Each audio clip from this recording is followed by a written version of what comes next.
우리가 전도서 말씀 지난 시간에 전도서를 이해하는 아주 중요한 두 가지의 문구가 있었습니다. 그 하나는 헛되다라는 말입니다. 전도서를 시작하면서 헛되다라는 것을 반복을 하고, 오늘 우리가 봉독한 12장의 전도서를 마무리하면서 또 헛되다라는 것을 이제 반복을 하고 있는데, 이 헛되다라고 하는 것이 다양한 의미가 있다라는 걸 좀 살펴보았습니다. 허무함, 또 일시적인 것, 또 하나님이 아닌 헛된 것들, 또 혹은 이 세상의 부조리, 이런 여러 가지 의미를 이제 담고 있다 그랬습니다. 그리고 또 하나는 해 아래서, 굉장히 전도서만의 독특한 용어라고 할 수 있습니다.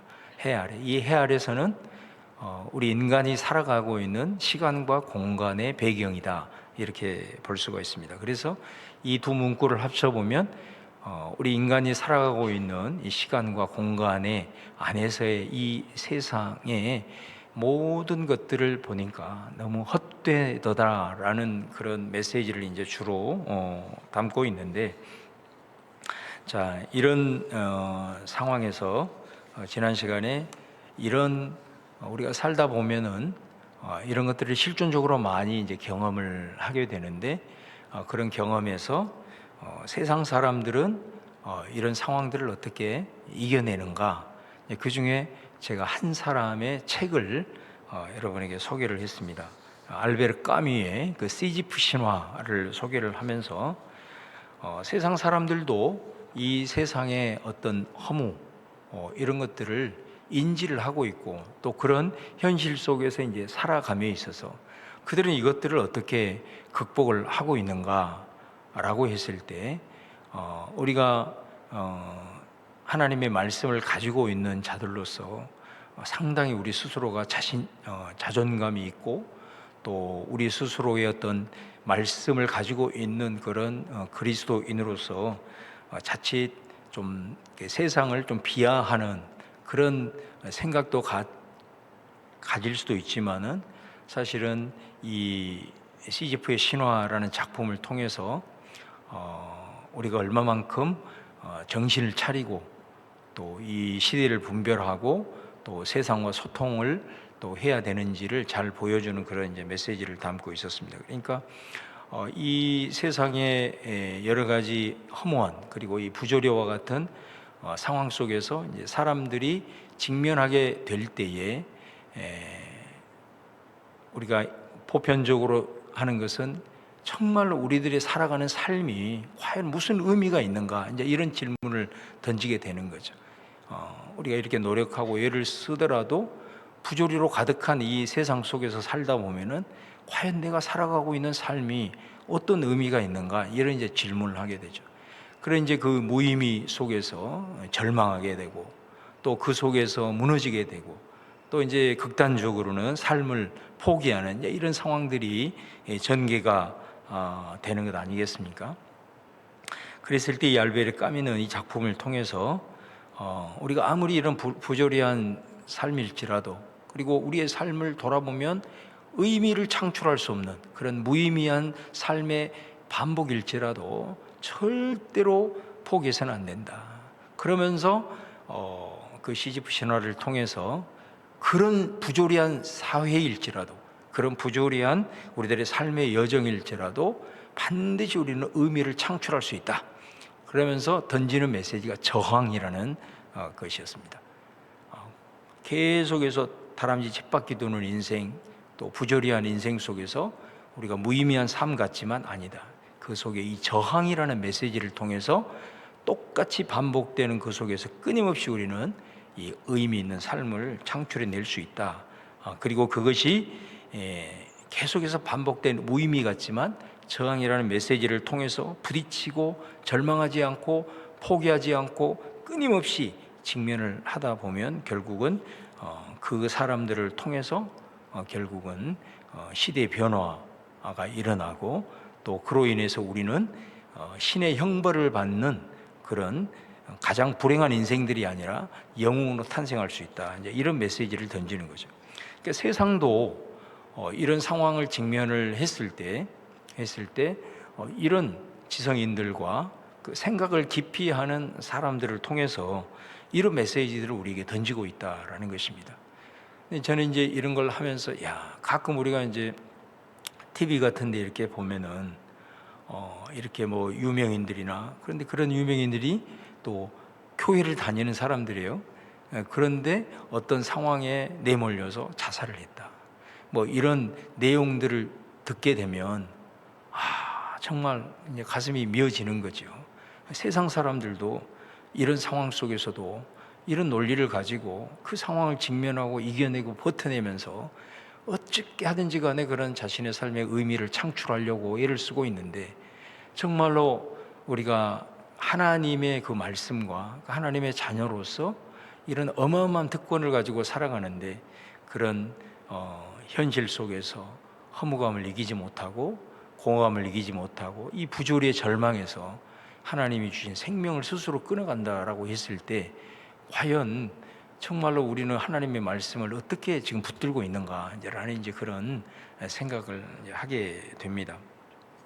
그래서 이제 이 사실은 이 전도서 말씀 자체가 이런 시대와 어떤 공간들을 전제를 하면서 이 아래에서 이렇게 우리가 살아가는 상황 속에서 이런 공허감과 허무와 그리고 이 부조리한 그런 삶의 현실을 살아가는데, 그러면 이제 이 전도자가 수많은 인생의 여정들을 다 경험을 해보고 인생의 이제 노년에 그 깨달음을 가지고 이제 우리에게 이 메시지를 영감의 하나님의 말씀으로 이제 주고 계시는데, 그러면 이 전도서 기자는 우리에게 이 해 아래에서의 해별, 허무한 이 무상한 이런 삶을 탈출하는 그런 해답으로서 어떤 메시지를 던지는가?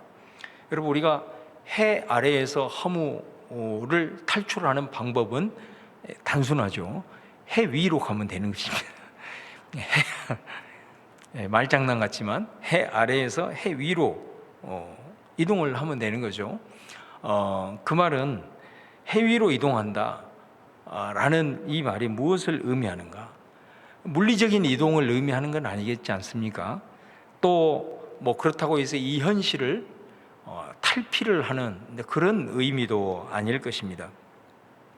결론적으로 이 전도서 기자가 해 아래에서 무상한 삶을 우리가 탈출하는 길로서 해 위로라는 그런 메시지는 없습니다. 그런 그 해 위로라는 표현은 없지만 우리가 해 아래의 삶을 극복하는 의미로서 해 위로라는 말을 한번 이제 제시를 하면서 그 해 위로의 삶이 어떤 것인가라고 했을 때 결론적으로 정리하면 딱 두 가지로 정리할 수가 있습니다. 그 첫 번째는 뭐냐면 우리가 가지고 있는 한계를 겸허하게 인정하자라는 메시지이고, 그 다음에 또 하나는 우리를 창조하신 창조주 하나님을 기억하고 경외하는 것. 요거 두 마디로 결국은 정리합니다. 사실은 특별한 어떤 새로운 메시지가 아니라 성경 전체에서 우리가 지금까지 끊임없이 들어왔던 그런 메시지가 이 두 가지의 결론으로 다시 한번 우리에게 제시를 하고 있는 거죠. 그러나 이 전도서 상황 속에서 우리가 처하는 이런 현실의 삶을 다시 한번 직시하고 또 그 실존적인 삶 속에서 살아보면서 이 메시지가 우리에게 다가오는 것은 또 나름대로 의미가 있으리라고 생각을 합니다. 자, 그래서 해 위로, 다시 말하면 우리들의 한계를 인정하고 하나님을 경외하는 것, 이렇게 이제 말씀하고 있는데, 참 저와 여러분이 하나님의 말씀을 한번 같이 한번 찾아보도록 하겠습니다. 전도서 3장 14절의 말씀을 한번 다 찾아보시기를 바랍니다. 자, 이 말씀은 굉장히 중요한 말씀입니다. 전도서 3장 14절은 전도서를 이해하는 데 있어서 매우 중요한 말씀이니까 좀 잘 체킹을 해 놓으시면 좋을 것 같습니다. 한번 같이 한번 읽어볼까요? 시작. 하나님께서 행하시는 모든 것은 영원히 있을 것이라 그 위에 더할 수도 없고 그것에서 덜할 수도 없나니 하나님이 이같이 행하심은 사람들이 그의 앞에서 경외하게 하려 하심인 줄을 내가 알았도다. 자, 여기서 뭐라고 얘기하냐면 하나님의 행하시는 것은 영원하다. 그런데 우리 인간은 그 위에 더할 수도 없고 그 다음에 그것에서 덜 할 수도 없다. 그렇게 말합니다. 그러니까 하나님의 그 거대한 어떤 섭리와 경륜 속에 우리 인간들은 그 앞에서 한계를 가지는 피조물이라는 것을 다시 한번 깨달을 수밖에 없다라는 거죠. 한계를 가진 인간이라는 것을 우리는 인정할 수밖에 없다라는 것을 이 전도서 기자가 지금까지 인생의 모든 여정 속에서 깨닫고 그가 찾게 된 내용이다라는 것입니다. 사실 우리가 창세기를 읽어보면 그 내용들은 교리적으로나 또 말씀으로 늘 깨닫지만은 이 전도서 기자가 자신의 평생의 인생을 살아보고 그리고 어느 누구보다도 많은 공부를 하고 많은 다양한 경험을 했던 지혜자로서 우리에게 이 메시지를 던지는 것은 상당히 우리에게 의미심장한 그런 메시지가 될 수 있습니다. 그래서 이 말씀 속에는 철저한 인간의 한계를 직시하는 그것이 전도서를 통해서 우리에게 주는 매우 중요한 지혜의 가르침이라는 것을 이제 알 수 있고, 그러면 하나님께서는 왜 그러한가? 하나님의 행하심은 영원하시지만 인간은 그 안에서 한계를 가진 존재일 수밖에 없다라는 것을 왜 하나님은 그렇게 행하시는가? 마지막 부분에 보면 사람들이 그의 앞에서 경외하게 하려 하신다라는 것이죠. 그러니까 제가 설교 시간에도 이제 자주 강조한 말이지만 우리 하나님과 우리와의 관계를 여러 가지로 성경에는 규정을 하는데 첫 번째로 규정할 때 창조주와 피조물의 관계다. 우리가 죄를 짓기 전에 우리는 하나님의 형상이지만 우리 인간은 조물주가 아니기 때문에 우리는 한계를 가진 존재라는 것을 우리는 기억해야 되고, 그럼 우리가 이 한계를 어떻게 뛰어넘느냐? 하나님으로부터는 생명을 받아야만이 우리가 이 한계를 뛰어넘을 수 있는, 그리고 생명의 역사를 살아갈 수 있기 때문에 우리는 처음 근본 존재부터 하나님을 경외하는, 하나님을 의지하는 이런 사람으로 살아가는 것이 매우 중요하다. 그리고 그것이 창조의 원리이다라는 것이죠. 인간이 이제 죄가 들어오게 되는 그 포인트가 여러분 뭡니까? 하나님처럼 되려고 한 거잖아요. 그러니까 하나님처럼 되려고 해서 예를 들어 선악과를 딱 먹었는데 그 딱 먹는 것으로 인하여서 마귀가 얘기했던 것처럼 실제로 눈이 밝아졌어요.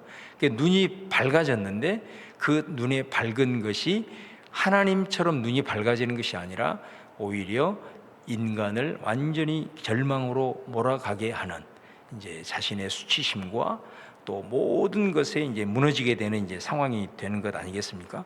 그래서 그 죄악의 속성을 통해서 우리는 알게 되는 거죠. 뭐냐? 계속해서 세상, 하나님을 알지 못하고 하나님을 떠난 인간들의 전체적인 핵심 사상은 하나님께 도달하고 하나님과 같이 되려고 하고 이런 메시지인 것이죠. 그래서 인간을 영웅시하고 또 인간의 어떤 초월 이런 것들을 통해서 계속해서 하나님의 수준에 도달하려는 이런 어떤 인간의 궁극적 교만이 사실은 죄의 뿌리가 아니겠습니까? 그러나 성경은 계속해서 얘기를 하는 거죠. 우리가 좀 부족해 보인 듯 하지만 또 우리 스스로가 능력이 이렇게 없나 하는 것 같지만 성경에서 말하는 지혜는 끊임없이 우리 한계를 인정하고 하나님을 의지해야 된다. 하나님을 경외해야 된다. 그분을 붙잡아야 된다. 그분을 의지해야 된다. 이 메시지를 계속해서 강조하는 거죠. 그러니까 세상의 어떤 인본주의적인 그런 세속의 흐름과 그리고 하나님 중심의 그리스도인들이 사실은 계속해서 부딪힘이 뭐냐? 바로 이 지점인 것입니다. 하나님을 우리가 경외하고 하나님을 의지하고 나아가느냐, 아니면 그것을 부정하고 우리 인간은 뭐든지 할 수 있다, 이런 인식을 가지고 살아가느냐 라고 하는 것이죠. 성경은 말하는 것입니다. 하나님을 의지하지 않고 하나님을 붙들지 않고 자신의 힘으로 그리고 인간의 어떤 위대한 능력으로 살아가려고 했던 모든 역사와 인간들은 결국은 실패로 돌아갈 수밖에 없다.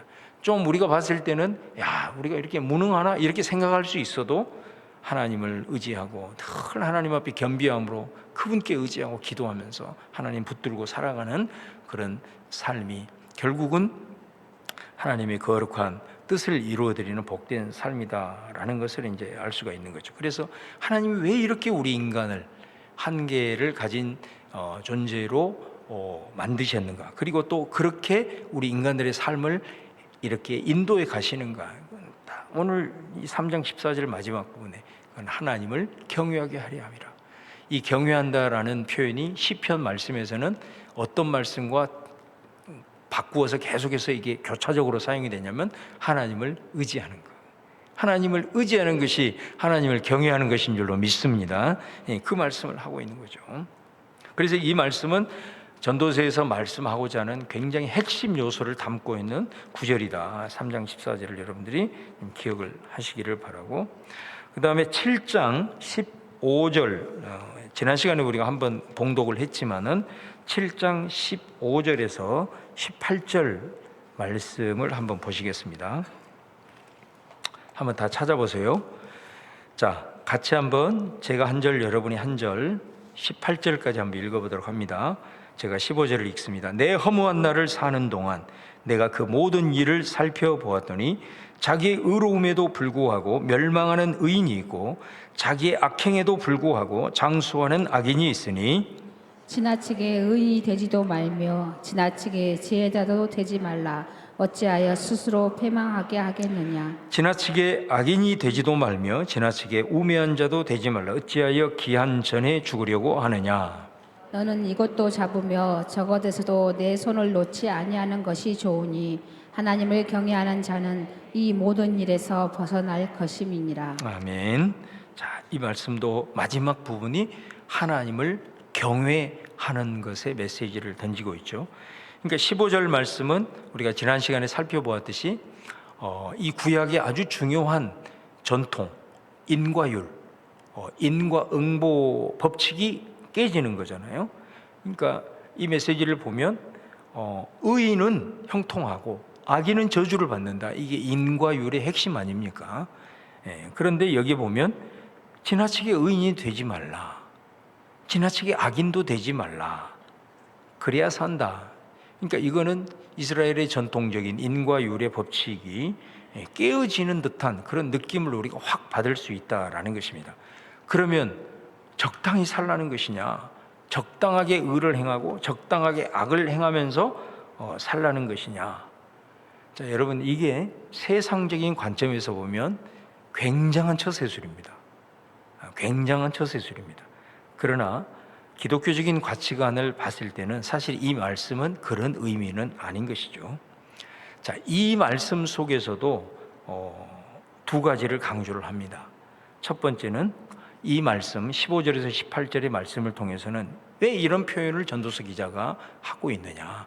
이게 세상적인 관점으로 보면 굉장한 처세술인데, 그러나 기독교적인 관점으로 봤을 때는 이 메시지가 담고 있는 첫 번째 메시지는 현실을 직시하고 살아야 된다라는 것입니다. 그러니까 우리가 신앙을 갖고 있는데 그 신앙이 자꾸 이론적이거나 그다음에 탁상공론식의 어떤 그 사변적으로 신앙을 인식해서는 안 된다라는 것입니다. 우리가 이 세상을 돌아가는 것을 똑바로 바라보라라는 그런 의미인 것입니다. 우리가 자칫 잘못하면 이게 성경에서 말하는 메시지와 그 다음에 세상에서 우리들의 삶에 있어서 이것들이 자꾸 이렇게 이원화되어지게 되면 우리의 신앙은 정말 말 그대로 그냥 허상이 되는 거죠. 추상적이 되는 겁니다. 그런데 그 삶을 살아가게 되면 우리들의 세상 속으로 들어가면 이 세상에서 통용되는 그런 법칙들이 있기 때문에 이게 신앙이 어찌하든 간에 그 세상 속에 함께 직면하면서 거기에서 고민되어지는 것들로 인하여 하나님을 의지하고 또 믿음으로 해결하고 이렇게 부딪힘이 있어야 되는데 이 부분이 자꾸 괴리가 되게 되면 신앙 자체가 너무 불행해지는 거예요. 그리고 자기 자신이 자꾸 이중인격자의 모습인 것 같고 외식하는 자 같고, 그러면 신앙이 너무너무 이게 도대체 하나님을 믿는 신앙이냐, 이런 이제 흐름 속에 빠지게 되는 거거든요. 조금만 우리가 생각을 하면. 그러니까 이 말씀 속에는 우리의 신앙은 절대로 사변적이 아니다, 추상적이 아니다, 말로만 하는 것이 아니다. 결국은 우리가 이 세상이 어떻게 돌아가고 있는지, 이 세상이 어떤 세상인지라는 것을 그리스도인들이 똑바로 직시하고 그것을 바라보라라는 이제 그런 의미입니다. 그 다음에 두 번째는 오늘 이 메시지를 보면은 지나치게 악인도 되지 말고 지나치게 의인도 되지 말라. 이 말씀 속에는 너의 의, 그 다음에 너의 지혜, 너의 꾀를 지나치게 믿지 말라라는 이제 그런 의미입니다. 다시 말하면 이 세상 살아가는 것이 만만치가 않다라는 거예요. 다시 말하면 네가 의롭다고 생각하고 네가 지혜롭다고 생각하고 했던 일들이 네가 원하는 대로 그 지혜대로 되는 적보다 되지 않는 적이 훨씬 많은 것이 인생이라는 것을 말하지 않겠습니까? 또 다른 한편으로는 꾀를 내 가지고 내가 이 정도 하면 되겠지 하면서 눈 감으면서 꾀를 내어서 악을 행하는 식으로 그렇게 했을 때 어떤 경우에 있어서는 잠깐 그것들이 잘 되는 것 같지만 그것으로 인해서 망한 사람이 한둘이 아님을 네가 보지 않느냐라는 것을 이제 보게 되는 거죠. 자, 그런 측면에서 그럼 우리는 어떻게 해야 되느냐? 지나치게 의롭지 말고 지나치게 악하지 말라. 이 기가 막힌 세상적인 처세술의 핵심이 뭔가를 먼저 파악을 해야 된단 말이에요. 이 세상 사람들이 봤을 때 이런 상황에서는 적당하게 악을 좀 타협하면서, 이럴 때는 좀 의의를 흉내내면서 이렇게 살아가는 세상의 처세술의 결국 핵심은 뭐냐면은 나 자신에게 포인트가 있는 겁니다. 모든 것이 나의 유익, 나의 행복, 나의 이익, 여기에 핵심이 있다라는 것입니다. 그런데 하나님의 백성은 그렇게 살 수는 없다는 거죠. 그래서 세상적인 처세술을 넘어서는 것이다라는 것입니다.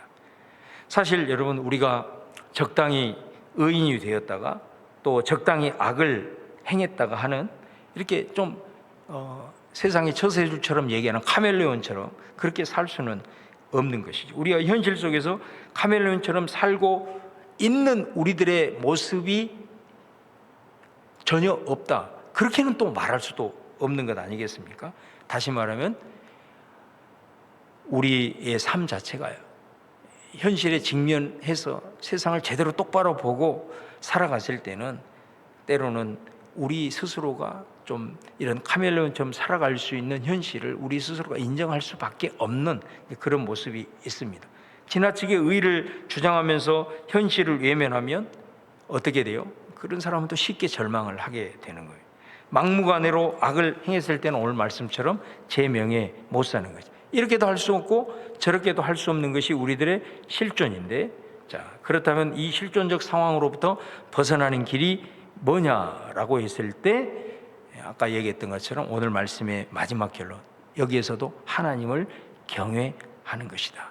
자, 그러면 여러분, 여기서 말하는 하나님을 경외하는 것이 어떤 우리들의 삶의 능력으로 나타나냐라는 것이죠. 그럼 뭐냐면 세상의 처세술로 적당하게 살아가는 것으로 얻을 수 있는 이익, 또 그렇게 처세로 살지 않았을 때 당하는 손해. 사실은 세상의 처세술로 살다 보면 자기의 어떤 꾀로 살아가면서 잠시 얻을 수 있는 기쁨이 있을 수 있고, 또 그것으로 인해서 내 뜻대로 되지 않는 것으로 인해서 절망하기도 하고, 그러니까 이 세상적인 처세술로 살아갔을 때는 삶 자체가 상황에 따라서 일희일비할 수밖에 없다라는 거예요. 그러나 하나님을 경외했을 때는 내가 이런 일을 잠시 당했을 때 기뻐하고 저런 일을 잠시 당했을 때 내가 슬퍼하고 힘들어하는 일희일비하는 삶을 하나님을 경외하는 자들은 그것을 끊어낼 수가 있다라는 메시지를 던지는 것입니다. 내가 의를 행했는데 손해를 봤어요. 그래도 세상의 처세술 관점에서 보면 내 유익, 내 행복, 내 이익을 추구하기 때문에 그런 상황이 되면은 절망을 하게 되겠죠. 그러나 하나님을 경외하는 사람, 그리고 그 말씀 앞에 붙들림 받은 사람은 의를 행하고 내가 조금 손해 보아도 그것 때문에 절망은 하지 않는다라는 것입니다.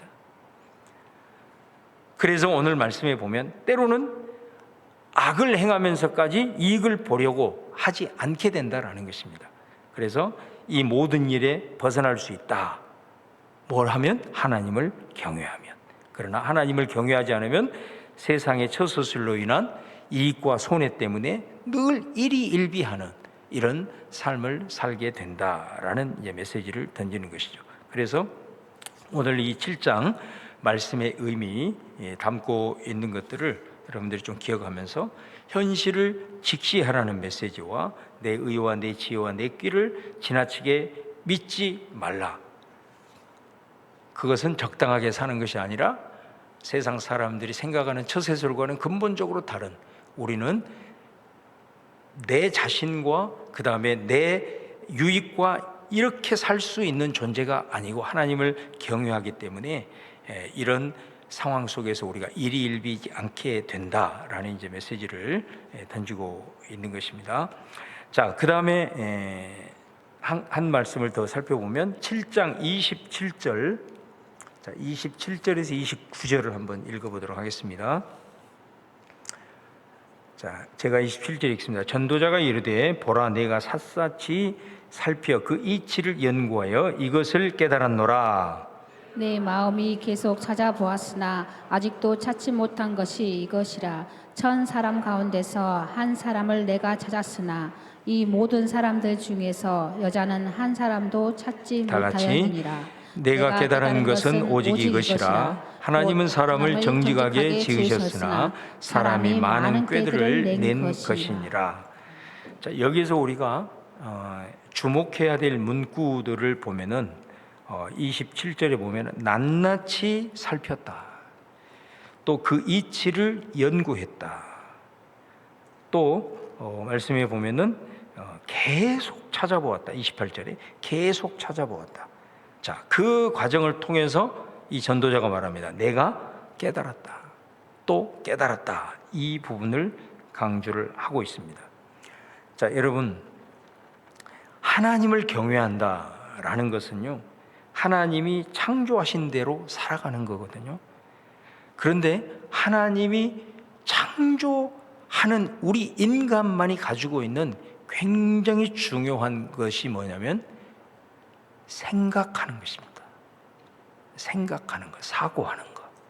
그래서 하나님을 경외하는 삶은 창조하신 그 인간 그 모습 그대로 살아가는 건데, 그것은 뭐냐면 생각하면서 사는 것이다. 그래서 성경에도 묵상을 굉장히 강조를 하잖아요. 깊이 생각하고 사고하면서 사는 것이다. 그렇게. 그래서 우리가 잘 아는 그 스카펫 박사라고, 그분이 아직도 가야 할 길이라는 그런 아주 유명한 책을 썼는데, 거기에 보면 이런 표현을 합니다. 교만이나 불순종은 죄의 현상일 뿐이다. 죄의 뿌리는 생각의 게으름이다. 이런 표현을 써요. 사랑의 반대는 미움일 수 있지만 실은 생각의 게으름이다. 지금 사실 여러분 제일 중요한 단어들이 다 나왔잖아요. 하나님이 가장 싫어하는 거 교만, 불순종, 그죠? 그 다음에 미움, 또 사랑, 이런 표현들이 지금 여기 다 나왔어요. 근데 이런 것들은 현상이라고 얘기를 합니다. 그러면 본질이 뭐냐? 생각의 게으름이라고 얘기를 해요. 굉장히 이건 저는 아주 의미심장한 말이라고 봅니다. 우리가 영어 단어 중에 amuse라는 단어가 있습니다. 그래서 amusement 그러면 이 오락이라는 말이에요. 오락. 근데 이 amuse 할 때 이 a라는 말이 이 라틴어에서 온 말인데 이 단어 속에는 어떤 의미가 있냐면 without, 뭐뭇이 없는 그런 의미를 담고 있습니다. 그 다음에 muse는 뭐냐면은 생각이라는 뜻입니다. 그러니까 이 단어를 합성을 해보면 amuse, 오락이라는 말은 생각이 없다라는 뜻입니다. 그래서 여러분 오락 프로그램을 한번 많이 보시잖아요. 보세요, 안 보세요? 네, 많이 요즘 오락 프로그램 천지잖아요. 지금 보면 오락 프로그램을 보면 막 웃잖아요. 그럼 웃을 수 있는 사람은 어떤 사람인 줄 아세요? 생각 없이 봐야 돼요. 그 막 웃기고 있는 그 현상을 보고 생각을 깊이 하잖아요. 그러면 절대로 못 웃습니다. 그리고 완전히 덜 떨어진 사람이 되어버립니다. 그 흐름을 못 잡아갑니다. 아무 생각이 없어야 웃고 그 오락을 즐길 수가 있는 거예요. 그러니까 오락이라는 말이 생각이 없다라는 거거든요. 그러니까 우리가 그런 거 보면서 저런 얘기를 왜 하지? 이렇게 하면은 다 지나가 버려요. 다른 사람은 웃고 지나가는데 그때 고민을 하면 안 되잖아요. 자, 그런데 이 단어가 우리에게 주는 의미가 있는 것이죠. 생각이 없으면 표면적인 것, 겉으로 드러나는 현상에 울고 웃는 것입니다. 그러나 생각이 깊어지면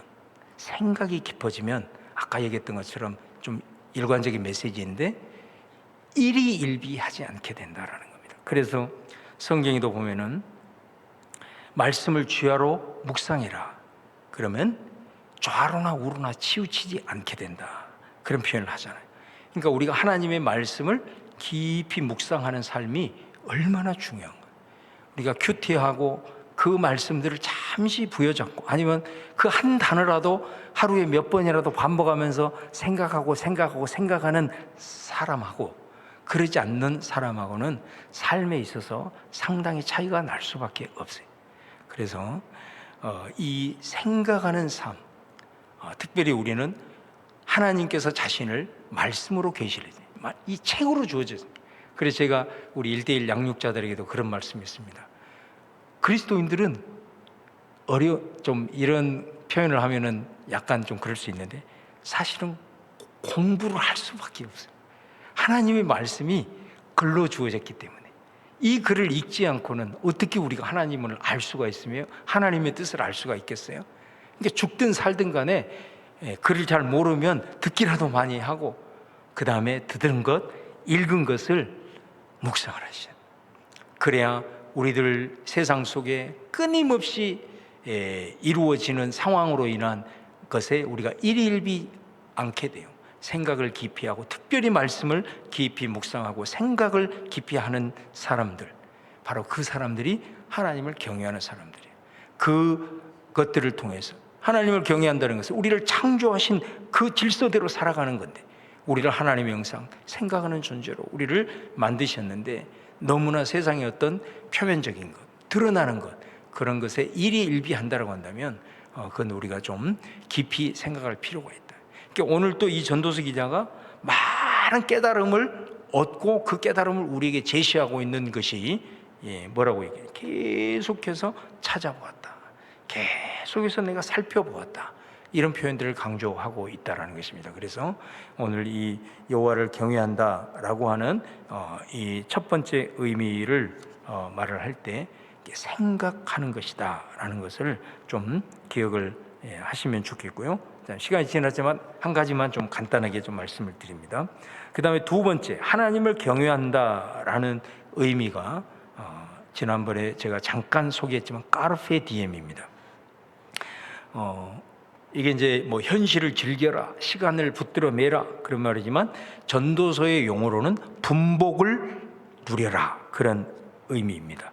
자, 여러 말씀이 있지만은 제가 이제 시간이 없기 때문에 제가 좀 봉독을 해드릴게요. 2장 10절, 무엇이든지 내 눈이 원하는 것을 내가 금하지 아니하며 무엇이든지 내 마음이 즐거워하는 것을 내가 막지 아니하였으니 이는 나의 모든 수고를 내 마음이 기뻐하였음이라. 이것이 나의 모든 수고로 말미암아 얻은 몫이로다. 3장 12절 14절에도 말씀하고, 전도서 5장 18절에서 20절 말씀까지 9장 9절, 이 모든 모습들을 보면은 이 카르페 디엠의 메시지가 전도서에는 얼마나 많은지 모릅니다. 이 카르페 디엠을 굳이 성경적인 용어로 다시 풀었을 때는 저는 그렇게 봅니다. 이게 자족이라는 단어, 자족. 그러니까 여러분, 내게 주어진 삶을 내가 만족을 누릴 수 있는 것은 하나님의 저는 은혜라고 믿습니다. 하나님께서 우리에게 은혜를 주셔야 나와 같이 살고 있는 남편과 아내에 대해서 만족이 되는 거예요. 또 내가 좀 잘 살고 좀 못 살고 많이 가지고 있고 적게 가지고 있다고 해서 누리는 것이 그것과 비례한다, 그러지 않습니다. 이 자족이라는 것은 철저하게 하나님께서 주시는 은혜가 있을 때 우리에게 주어진 것에 의해서 만족하면서 감사하며 살아갈 줄로 믿습니다. 그러니까 오늘 이 카르페 디엠의 관점을 자족이라는 관점에서 한번 이 전도서 말씀을 읽어 보실 때 우리에게 주어진 것들을 누리게 하시는 그 카르페 디엠이 얼마나 하나님을 경외하는 삶인가라는 것을 말씀을 하면서, 특별히 이 부분도 연결이 되는 부분인데, 이 하나님의 말씀을 지키고 그 다음에 생각하고 묵상할 때에 결국은 우리에게 주어진 삶을 누릴 수 있다. 내게 주어진 분복을 누릴 수 있다.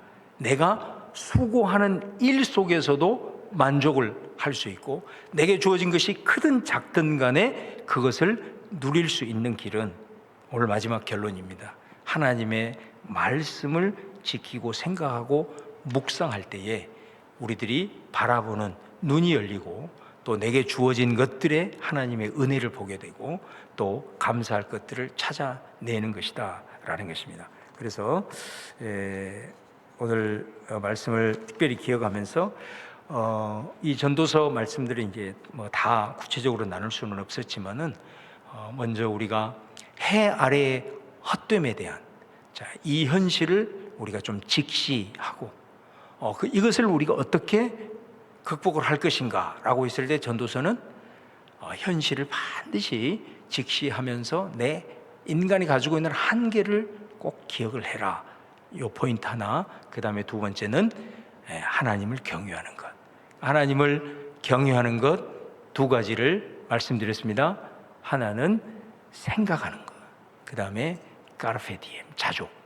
요 말씀을 좀 기억하시면서 여러분들이 이 전도서를 같이 읽어 나가면서 더 많은 인생의 지혜와 또 하나님이 주신 그런 메시지들을 발견하는 우리 성도님들 되시기를 주님의 이름으로 축원을 드립니다.